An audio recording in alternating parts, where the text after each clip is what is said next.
Hi, this is the day the Lord has made. Let us rejoice and be glad in it.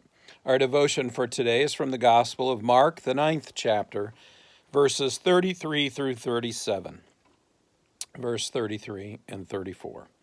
And they came to Capernaum, and when he was in the house, he asked them, "What were you discussing on the way?" But they kept silent, for on the way they had been arguing with one another about who was the greatest. We never really want to share with or admit to the Lord the content of our sin, do we? And often we cling to the hope that if we don't admit it or confess it or think about it again, that the Lord won't know what we sinned. We have such an example before us now. A couple of the disciples are talking about their places in the kingdom of God, who's going to be the greatest. And of course, they were trying to figure out a pecking order. Who would be first, who would be second, and so on.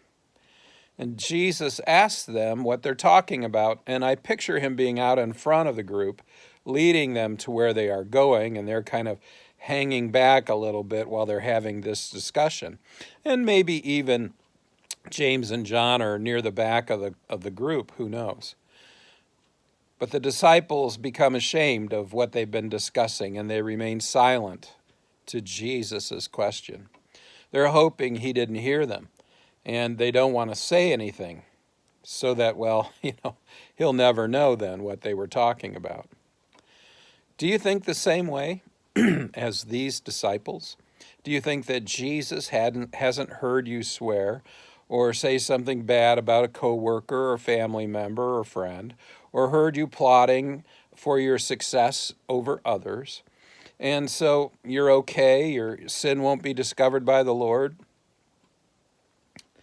Verse 35, and he sat down and he called the 12, and he said to them, if anyone would be the first, he must be last of all and servant of all. Oops, Jesus knows what they were talking about. He knows they were trying to decide who is going to be the greatest. When will the disciples figure out Jesus knows their every thought, their every action, their every word?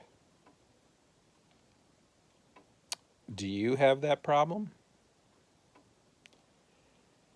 Of failing to realize that Jesus knows your every thought, your every action, your every word?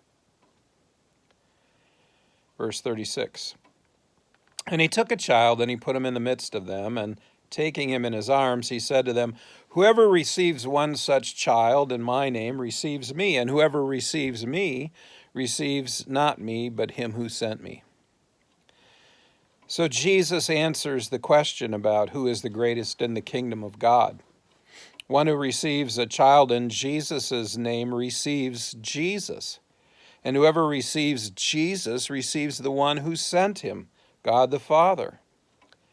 In this answer, Jesus changes the focus away from the disciples and even away from the child to himself and to the Father. Receiving Jesus is what makes one great. And it's the only thing that makes one great in the kingdom of God. If you've received Jesus, my friend, then be at peace. You've now become as great as you can be in the kingdom of God.